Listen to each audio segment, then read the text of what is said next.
I think we have to acknowledge that everyone has been through a lot, and perhaps the role of art shifts slightly, through a time like this.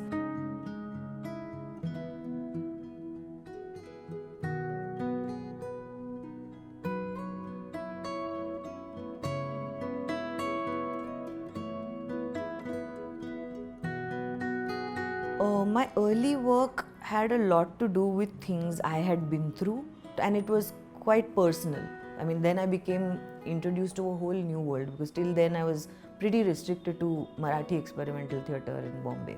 So I would say that it went through a bit of a change where, much more than catharsis, I began to see it as an opportunity to study places, people, phenomena.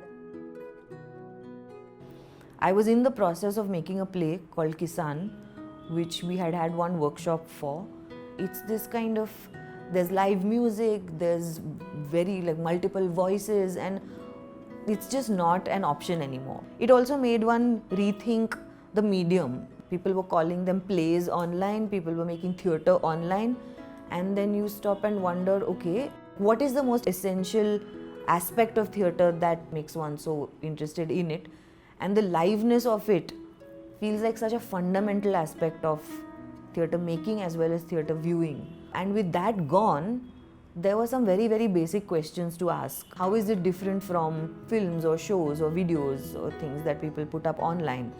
That seems to be something else. It's not film, but it's not theatre either. It's this kind of in-between medium or in-between space that we've just about begun to discover. So we don't really know it that well yet. I would say, instead of producing a product, I receded into process again and started to think about theatre in a new and a simpler and a more fundamental way.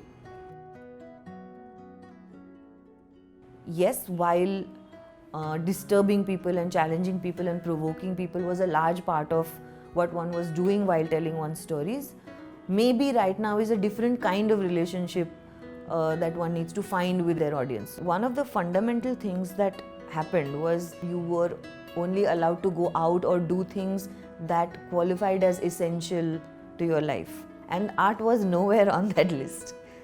But at the same time, the irony was, one of the things that kept them going was art. Films they were watching, shows they were watching, books they were reading. It's a kind of audience training that has happened through this time, considering the kind of content they've been consuming. And I think we are, as theatre people, going to have to acknowledge that in our work. We can't make work as though the pandemic never happened. I think we'll have to acknowledge the way people's tastes have shifted, the way people's consumption patterns have shifted. I think we have to be adaptable to accepting that.